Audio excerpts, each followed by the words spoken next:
hari ini kita lagi mau makam yang ada di Solo, Banten.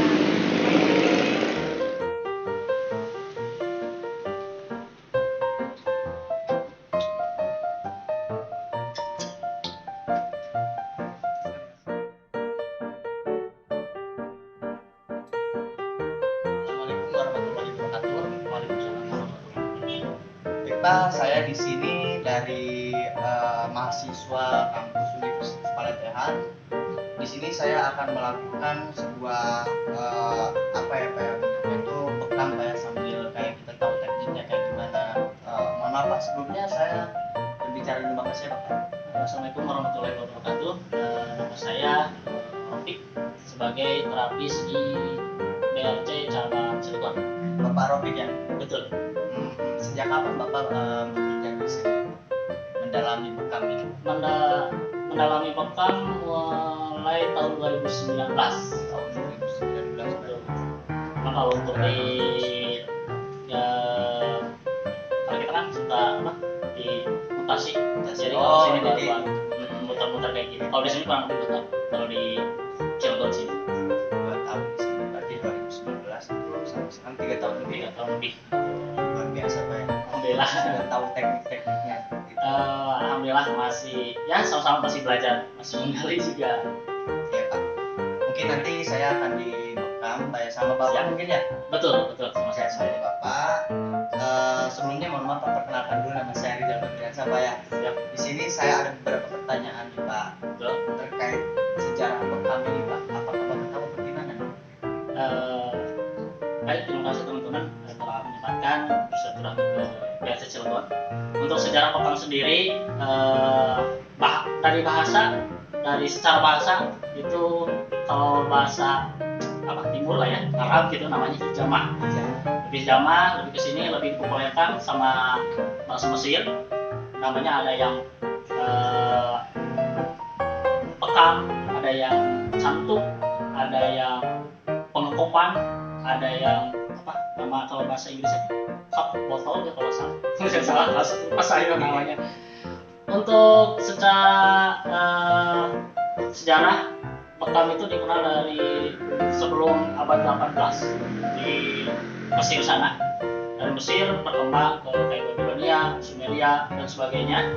Terus tapi kalau untuk masuk ke Indonesia sendiri itu dari secara keterangan yang ada di buku nggak menyebutkan spesifiknya tahun berapanya masuk ke Indonesia, cuman ada yang menyebutkan dari mahasiswa ataupun santri-santri ataupun dari ulama yang biasa ngaji kitab kuning. Jadi suka ada mungkin dari kitab kesehatan mungkin ya ininya. Jadi nggak spesifik tahun berapa masuk ke Indonesia itu. Jadi penyebaran agama Islam di Indonesia masuklah sebuah bekam. Mungkin kalau di sini nyebutnya kop ya. Ada yang bekam, ada yang kop, ada yang hijamah, macam-macam sih nyebutnya. Cuman kalau populer saat ini sih di Indonesia nyebutnya bekam. Jadi masuk ke Indonesia nggak ada sejarah khusus gitu ya. Tahunnya nggak tahu khusus. Cuman kalau untuk sejak dulu emang sebelum abad 18 itu udah ada. Cuman mungkin dari secara peralatan itu belum semodern sekarang. Tapi kalau peralatan dulu masih menggunakan ada yang pakai tanduk dari hewan, ada yang dari botol kaca kayak gitu, ada yang dari kayak botol kayak gitu begini. Luar biasa sekali Pak ya. Alhamdulillah. Semakin maju gitu kan. Pak nih, biar teman-teman semua juga tahu ya. Nah, manfaat bekam ini seperti apa Pak? Manfaat bekam bagi kesehatan selain untuk melancarkan sirkulasi darah, meningkatkan imunitas tubuh, mengalirkan atau zat-zat makanan yang seluruh organ. Terus salah satunya untuk lebih rileks, si badannya lebih rileks. Baik kalau yang sedang pegel, kalau kaku itu lebih enak, lebih enteng, lebih rileks kalau untuk saat ini ya. Tadi kan Bapak sudah berbicara terkait dua bekam itu ya. Ya. Bekam kering sama bekam basah. Betul. Boleh dijelasin lagi Pak terkait efek samping Pak? Sudah di bekam basah ini apakah ada ada kayak keseringan pengen diulang terus apa gimana Pak? Pertama, bekam kering sama bekam basah. Bekam kering itu karena lihat situasi kondisi badan si customer, si pasien. Terus dari segi peraturan dinas kesehatan dari PP 01 atau PP 03 gitu ya, yang seharusnya melaksanakan bekam basah itu harusnya yang sudah bersertifikat seluruh PBI, udah itu udah akademis juga. Ya, harus akademis karena ada perlukaan. Kalau untuk bekam kering, jadi kayak kalau belum akademis ataupun belum punya sertifikat, nah itu sebaiknya nggak boleh. Kalau untuk bekam basah sendiri, itu tadi dari segi terapis udah harus profesional, udah bersertifikat yang sudah diakui sama PBI. PBI itu Perkumpulan Bekam Indonesia yang menaungi para terapis bekam. Itu namanya Perkumpulan Bekam Indonesia. Terus dari efek setelah di bekam basah gitu ya, efek setelah bekam basah, kalau yang pengalaman saya pribadi ini, memang setelah di bekam tuh badan tuh terasa enteng. Kalau dibilang nagih, mungkin bisa juga nagih gitu, bukan bisa juga nagih, karena kalau untuk bekam sendiri nggak perlu yang punya keluhan. Jadi kalau kita badannya sehat, boleh-boleh aja. Kalau untuk bekam itu nggak jadi masalah gitu. Tapi kalau yang sakit itu lebih ke kondisi badan sih. Biasanya untuk bekam itu lebih ke kondisi badan, kayak sering pegel-pegel, masuk angin. Biasanya gitu kalau untuk yang bekam bersilaturahmi ke sini biasanya.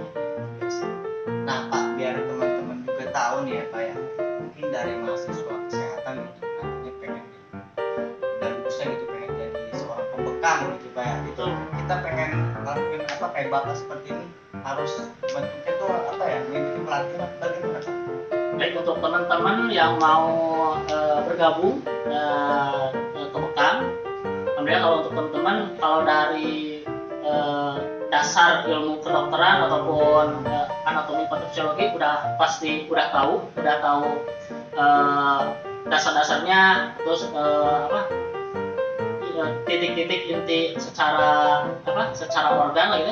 Cuman untuk biar kitanya lebih tahu lagi, biasanya ada pelatihan khusus namanya, yaitu pelatihan bekam. Itu sekarang udah hampir banyak yang buka pelatihan bekam, terutama kalau mau ikut pelatihan biar kitanya legal, biar kitanya diakui, Ya, ada sertifikatnya, itu namanya Perkumpulan Bekam Indonesia. Biasanya ada di website juga atau di Instagram ada namanya PBI. Nah itu biasanya suka open recruitment ya, open pelatihan lah.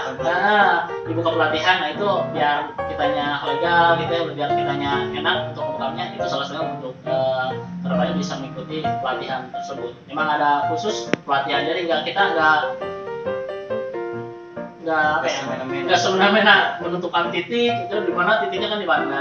Kalau secara pelukaan, secara teori dan prakteknya kan kadang-kadang beda gitu kan. Oke Pak, mungkin cukup ya pertanyaannya. Mungkin kita sekarang langsung ke proses pembekaman Pak. Baik, sebagai saya nanti yang dibekam. Nah untuk itu yang terakhir nih Pak, harapan Bapak buat mahasiswa nih terkait bekam ini, materi bekam ini seperti apa Pak? Untuk harapan untuk teman-teman yang dari pelatihan, semoga dengan silaturahminya teman-teman teteh-teteh semua kesini bisa mengkolaborasikan kayak pengobatan tradisional ataupun sama yang modern. Nah itu paling hampir sih untuk saat ini bekam tuh udah mulai banyak orang tahu. Cuma kadang-kadang masih ada masih suka ada kayak ketakutan gitu ya. Jadi seorang pasien yang baru tuh pada takut gitu kan, karena mungkin orang lihat kayak secara pengambilan darahnya dan sebagainya, itu kadang-kadang orang-orang takut. Karena yang menjadi takut tuh banyak, ada sebagian terapis yang bekamnya itu kayak bukan di tempat-tempat yang layak gitu kan ya, kayak tempat di luaran kan, suka permasalahan. Kayak pinggir-pinggir ini sih. Nah itu kan semoga bisa memastikan sih ya biar mengkolaborasikan gitu ya, untuk kesehatan tradisional sama yang modern. Oke, baik Pak. Mungkin kita langsung saja nih ya ke proses pembekaman. Terima kasih atas tanggung jawabnya. Mungkin nanti pas proses pembekamannya nanti kita ada beberapa pertanyaan lagi Pak. Boleh? Siap. Langsung aja Pak.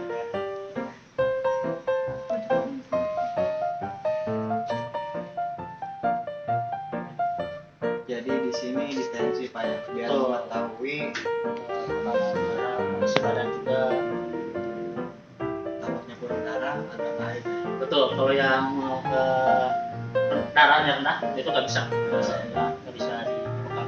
Terus kalau emang tensinya tinggi juga lewat dari 160 sama nggak bisa juga. 11 ke 11 apa? Bekam ya untuk ininya. Perawatan ada hempang. Ini jadi kopnya, ini hempang untuk apa? Narik nanti ininya untuk Ambil apa? Nusuk-nusuk ya? untuk nusuk kita sama menggunakan device kali ya. Ini Oh iya ya. device. Jadi pastikan untuk jarum kita selalu satu kali pakai, satu orang satu jarum. Ini masih disegel ya ininya. Untuk posisinya ada dua macam, di mana pasien mau jongkok atau berduduk. Ini untuk kebanyakan sebelah. Ada beberapa tahap relaksasi. Ada inframerah. Kita menggunakan inframerah. Jadi badannya disinari pakai inframerah kurang lebih 5 menit. Inframerah ini berfungsi untuk melancarkan sirkulasi darah, untuk relaksasi juga. Setelah itu ada sebat rotan ya. Jadi si badannya dipukul-pukul pakai rotan. Itu fungsinya sama karena untuk merelaksasikan si badannya. Kurang lebih untuk waktu terapi 40 sampai 60 menit untuk terapi. Kita mulai sekarang ya.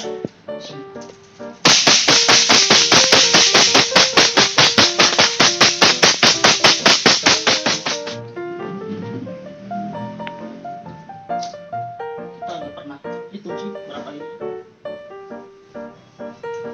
Ini menggunakan zaitun untuk pelumas ini ya. Karena zaitun ini lebih enak untuk kulitnya, sama emang lebih cepat juga. Sekarang kita mulai dengan namanya pengekopan tarik dulu. Kayaknya cukup. Kalau kurang bilang aja.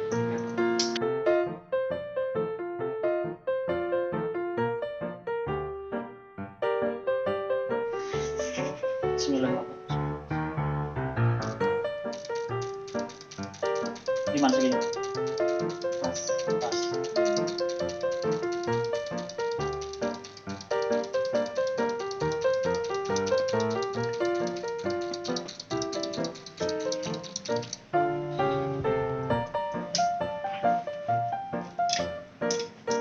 Tarikannya cukup?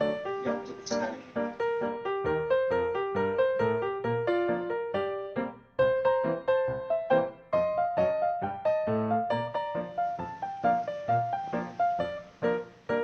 Kalau untuk lukanya nggak boleh dibersihkan pakai tisu ya, harusnya pakai kerasa. Soalnya kan yang pinggirnya doang.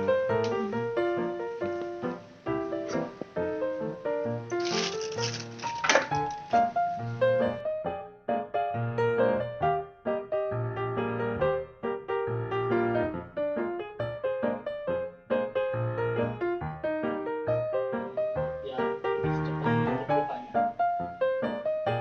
Jadi nggak menggunakan.